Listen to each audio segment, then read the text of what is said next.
going on? It's PRP Podcast, Peace with Peace to Go.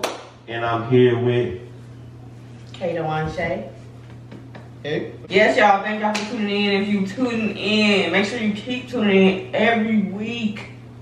We got so many videos backed up that we ain't even dropped yet, but y'all got a lot of videos coming.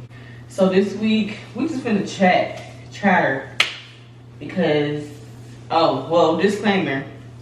I still got these birds in my head, y'all. They gonna be in until May 23rd, like I keep saying. I ain't told y'all this yet, but yes. We look extra dusty too, because we just got off of work. But these braids, you just gonna have to see them. Ain't nothing wrong with that. Different than the Reese was at the top because it's so much new growth coming out about these hoes. So. Together just because like you just understand, like you just come to a mutual agreement with yourself, your inner self, that I need to stack more bread just so you can be in a different place in your life. You see what I'm saying? Like I'm trying to get into the groove of just putting money away like every check. Last couple of checks I've had, they just been straight bills and stuff. But the last check that I just got, I'm kind of able to put a little bit away just for savings. But most of that is, rent and stuff like that. Like bills come, life's hard. Life's not that hard. It's just the obstacles that you just go through on a constant daily basis. Like you just really have to figure out a way to like maneuver and adapt to those situations. Like how do you adapt to like situations in life? Like what is your go-to? Like do you have a happy place or like? I don't know. I have no idea. I'm just going with emotion. I don't know. I really don't have. There is nothing set, honestly. Well, nothing. It's nothing set. Nothing that I do basically to get. Well, I don't know. I really couldn't answer that right now. So this is me at 22 years old. I cannot answer that question. Just go with emotion. I don't know. I just go with emotion. But yeah. What about you? Me personally, like I just try to attack it head on. I know that sounds like that doesn't really mean like. I mean, shoot. There's times where I do pray in situations, or like before a situation. I just pray like in the day. I don't pray out like as much as I need to. So God gotta forgive me for that. But I gotta forgive myself for that as well. But at the end of the day, like sometimes I just pray and just be like, it'll work itself out. Like I just be having faith sometimes. Like I don't know where it be coming from. Like I guess it just really died. Like there's been so many opportunities. There's been so many times in my life where I thought I was finna be on my last dollar, and all of a sudden, so one time, this was like a year ago. I kid you guys not, I wasn't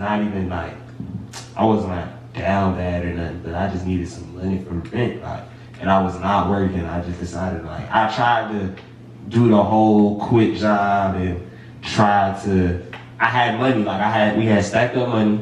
And I tried to quit my job and fully fulfill the lifestyle of being a content creator or just something, you know what I'm saying, that I wanted to do. And it didn't work out because, I should have at least have a better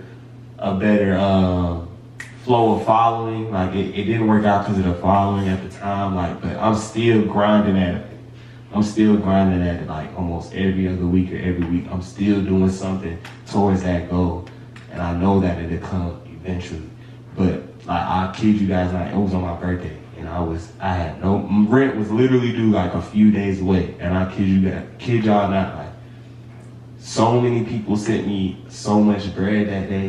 It ended up equaling up to, it almost equaled up to the amount of rent that I needed to pay for that month.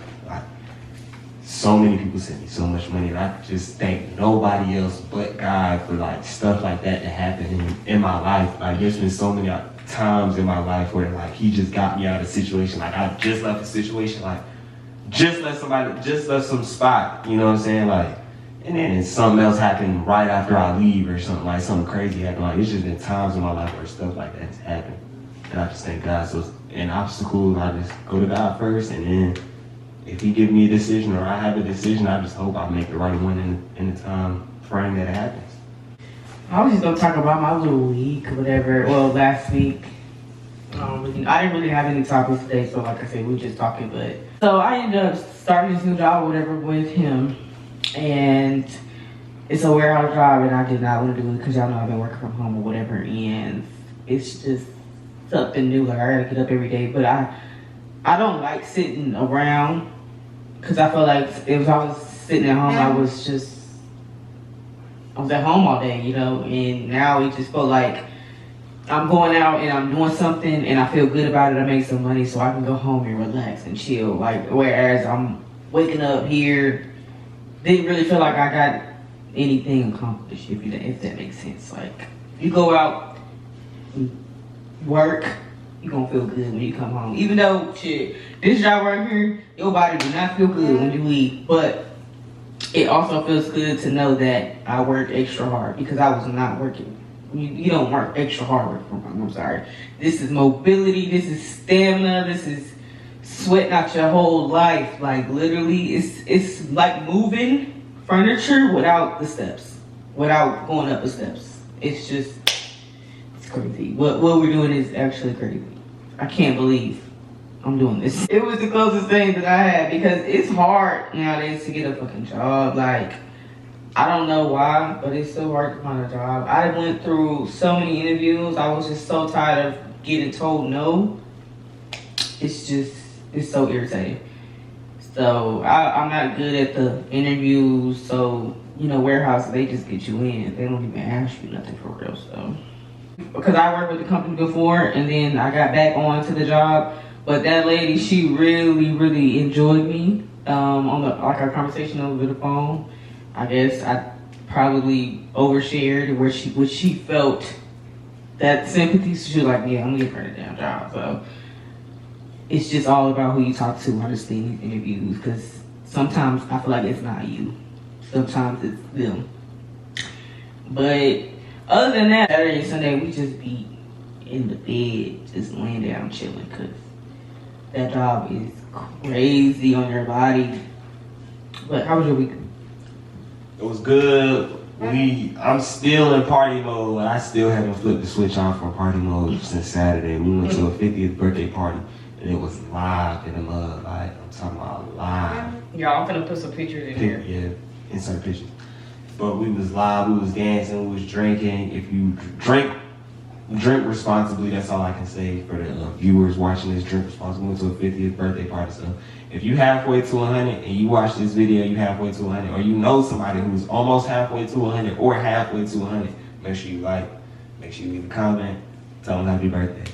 My auntie and my uncle, they're twins. They was turned 50. They turned 50 today. Happy birthday. I told you to send me your cash app, Monica. They put up to our venue. Everybody showed up. That was my first time meeting his uncle. Coolest. I already met his aunties. They all cool, but uncle, he cool as what I expected. We had a lit weekend. Talking about hookah lounge. We was outside. We was outside for real, and we didn't get home till like 1:30 maybe. Everybody else was like 2 or earlier. Like, but the latest somebody got home was at least like 3. I know it for sure, like 3-4 a.m. And it was cool. We had a good time. It was a vibe. That's all that really happened over the week. You know, it's despite working in a frustrated environment. Not a frustrating environment. Let me say, it does get annoying at times, and it does get irritating at times. But the grind mode do not stop. Like, plans for everything. We get into it. We actually gonna go on a trip next month. We're gonna vlog the whole occasion. I'm talking about y'all finna see. It's gonna be like every second of the day, you're gonna see us on camera because I'm not stopping. I'm talking about we're gonna have like 4 or 5 batteries put back to back to back to back in this motherfucker. We're gonna get every good time shown on that motherfucker because y'all don't even be seeing the life that we be having. We is real funny people and I want y'all to enjoy us. Yes, y'all. It's my 23rd birthday. What is it, Jordan year? Yep. 23. It's my Jordan year, babe. So, and then my 25th birthday. So you know we gotta go. Is it halfway to 30, baby? That's a milestone that is on its own. So yeah, we gotta turn up. Even though I'm going back to Disney, I'm not opposed to sharing that with y'all because I just love Disney. And we didn't get to go in December, so we running it back. It's my birthday, and that's just where I wanted to go. At first, it was Arizona, but money getting a little tight just because we finna move. Like, we got a lot of stuff going on, so we just wanted to go the simple, easy route. In Orlando, it's like a $50 ticket, and the parks is like $100. So it ain't really nothing to just really go for real. So yeah, we going there. We gonna do that. I don't know about turning up like he's in. Like, he think this gonna be a party. Like, I'm not trying to get too drunk to where I can't wake up and go to the club. I mean, wake up and go to the amusement parks because I'll be out in the amusement parks. Okay, I'm with all the rides, and I gotta get up at 5-6 a.m. So I don't want to be just too drunk. I just can't do that because me now, my body can't take it. I will throw up just like I did yesterday. Throwing up from Saturday night. It's getting crazy, but I also did not eat. So that's really. I know I did not eat. Typically, I be eating because I eat. I love to eat, but I just didn't eat. How do you know that you're being loved properly? How do you perceive love? Like, what is it to you as a person? How do I know how I'm being loved properly? I don't know. I just really think if I wrote down some things on my list and you checking them all off, and then it's just a few things that you could just bypass or whatever, then yeah. These is hard questions for me as a 23-year-old. 22-year-old. I don't really know. Word, they say it's an emotion, but I think it's just like a word that people use to convey a certain feeling that at the time is like, how do you like you gotta really ask people, like, if you're in a relationship, like, how do you like to be loved? How do you know that you're being loved properly?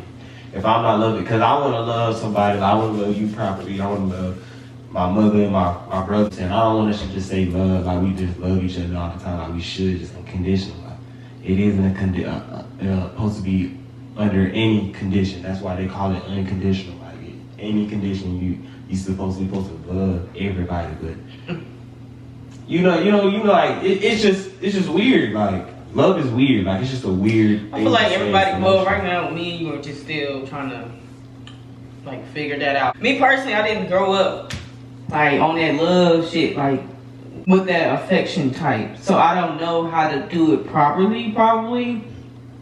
But I know what's right and wrong, and I don't know, I just didn't grow up on that. Like, my parents, they ain't never just say, oh, I love you. Like, he off the phone with his people and they say love. It's not even, they don't say I love you, but they do say love. Like, that's just like recognition of like, yeah, I love you. I'm telling you, at least I'm saying something. Like, I don't know. But me and my family, we don't do that. We don't hug. We don't, no, like, don't touch me. It's like that. I want to be able to do that because I'm going to have kids eventually, and I don't want them to be like, I don't want to not know how to love my daughter or not know how to love my son. I know they always say, as soon as you get that baby on your chest, you immediately love them, but it's not even about that, because of course you're going to love your children. It's how you're going to love them. Dad, say I love you, I want to hug you, make you feel nurtured. But me and him was having this conversation last week. I don't know if we mentioned this on the podcast, or we talked about this on the podcast, or if we talked about it just by ourselves. But I don't want my kids to ever grow up and be like, dang, I had some trauma from my mom. Like, what did I do? Because I'm not trying. We always say, when you don't have kids, you always say, I want my kids to have a better life than I did. Exactly. I'm pretty sure my parents said that. I'm not going to say that I didn't have a good life, but it was rough. It was rough as hell. And that's just that. I don't want them coming to me and be like, Mom, I want to have a talk, because me and him said this, like, we want to have a talk with our parents, and they don't even know that we want to have these types of talks, because I want you to know, like, this is what affected me when I was growing up. I'm so scared of my kids coming to me telling me this is what affected me, because some people, they don't know until you tell them. Like, being fake almost, like, I'm in my parents' face knowing I don't really want to talk to you. Like, I really don't even want to hang around you, because I want to sit you down and tell you what the hell pissed me off, what what you did, what I thought, and I want to know what you was thinking. Oh, they could have been going through something, understood, but they definitely took a lot of anger out on their kids. I get it now that I'm old, I'm paying my own bills, but I know this is a story. It just don't give you like no right or no reason to act that way. I understood. Like, I want to give y'all an example. And I really don't care to say this because I really just don't give a fuck. So this is an example. I was staying with my mom, and mind you, like, my daddy had just broke up, whatever. He had moved out at the time.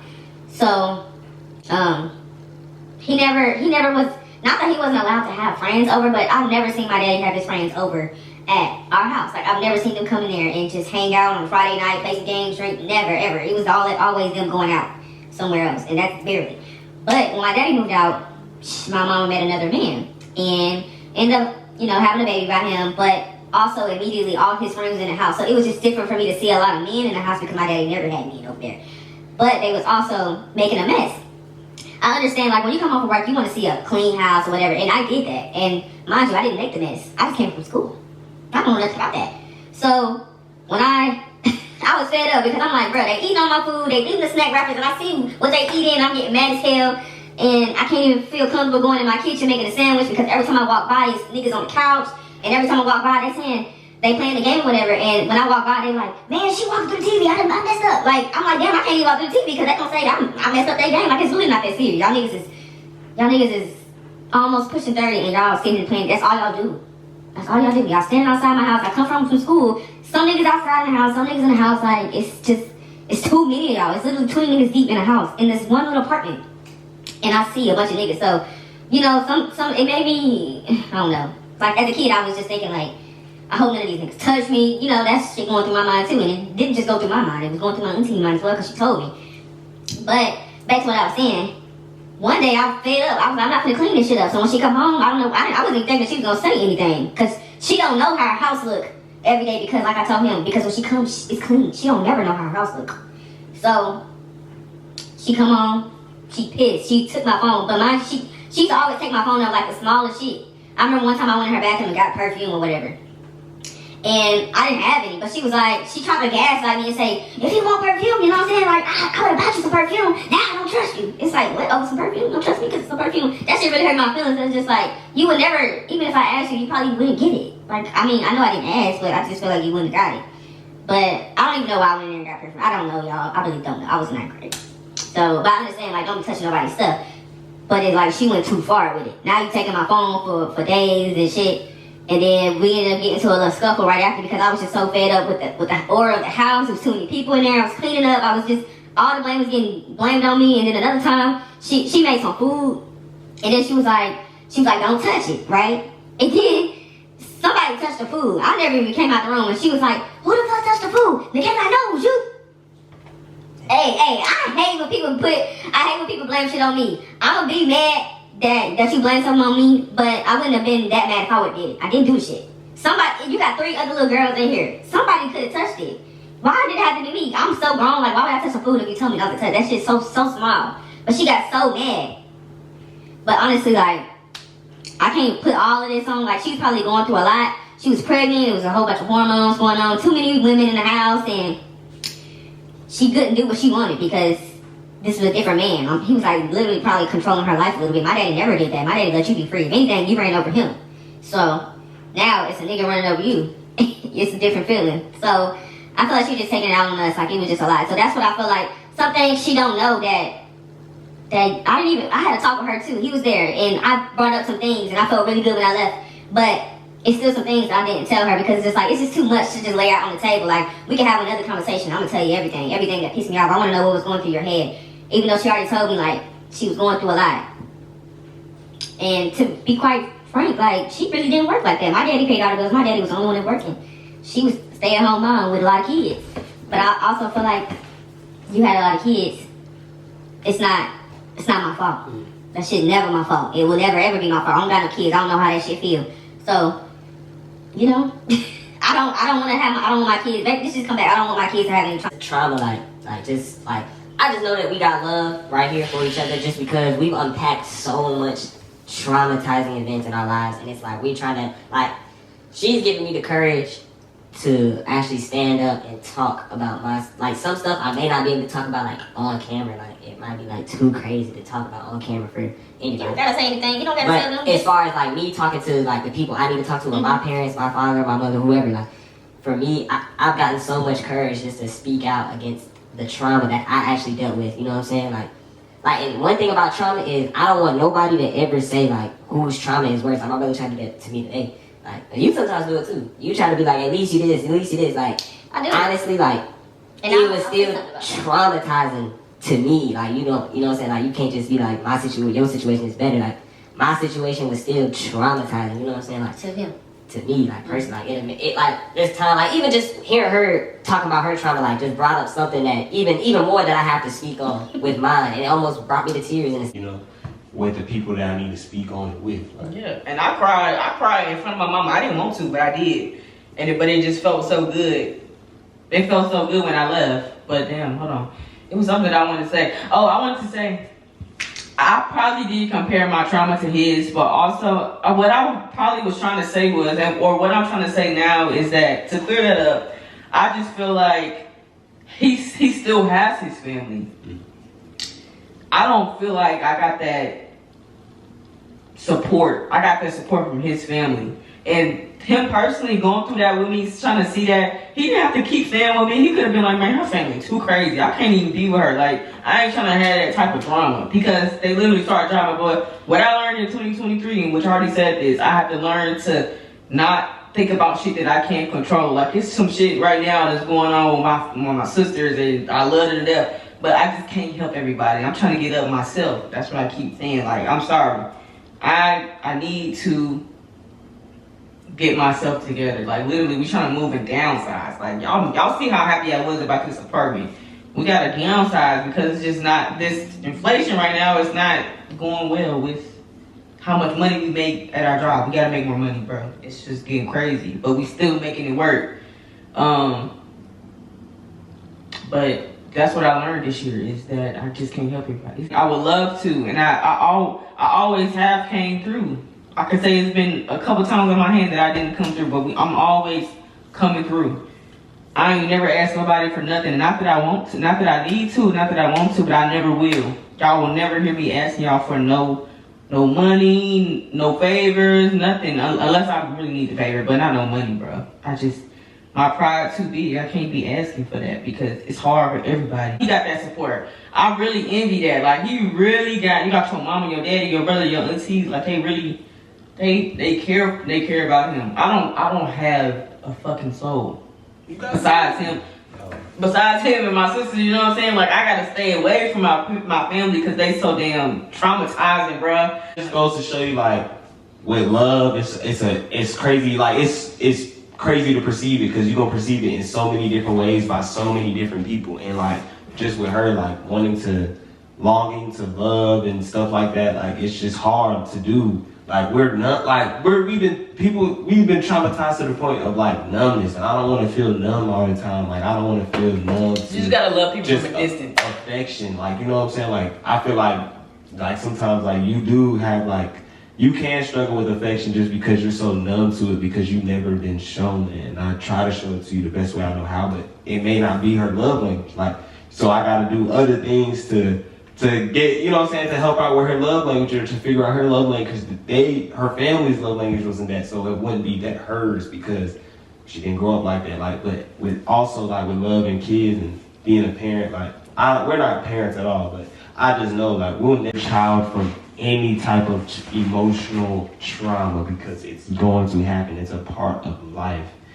But what we have to do going forward with the newer generations, like, I've been seeing, like, parenting kids on TikTok, the way that they let their children be expressive. I know that beating your child is not the right way. Like, we need to be able to be comfortable with communicating, and that's the fault on, I'm not gonna say it's just not our fault as the younger generation, it's also the older generation's fault as well as ours for not creating a boundary of communication. Because like, my dad always told me, like, you can always come to me, you know what I'm saying? And one time I actually did come to him, it went left. Exactly. I can't. So, like I Like, don't need a lecture, bro. It's just hard, like, you know what I'm saying? Like, I can't speak on the situation right now, but when I do bring it up, you know what I'm saying? Like, I just want to let that be known, like, that's what was going on with me. You know what I'm saying? Like, nobody ever even asked, like, my side. Like, I want my side to be explained. Like, I was never able fully to explain what I did, why I did. You ain't asked. I was just a young-minded nigga, like, but I was just a young-minded man at the time, and I just wanted to be like, just, you know what I'm saying, I just wanted to live in my skin, and things happen. But other than that, like, we just gonna close this off, but get help that you need, like, find the people, put people in your surroundings that you can talk to, and that you can get your point across, and to give you confidence to speak up, because this whole year, 2024, has literally, like, that's just been me. Like, I'm actually at the point now where I'm really ready to have these conversations with the people that I need to have these conversations with, so that way I can grow as a person, and I can let go of this hurt and the pain that I feel on the inside. And it's just been, that's therapy for me, like, just being able to be strong and say that today, like, I have pain that I need to get over, mentally and physically. Like, nothing else can help with that, like, but me. So I just want to thank y'all for tuning in, tapping in with the PRP podcast. Y'all can call us if y'all need help. Y'all can comment if y'all need help. We're here to talk to you, to listen to you, to give you feedback on how to go on situations. Don't take our advice. Just take our point of view on what we would do in your shoes and reflect on the actual situation and make better decisions, God-abided, to get you to your solution. What? That was strong. That was a word. A word. Clock that.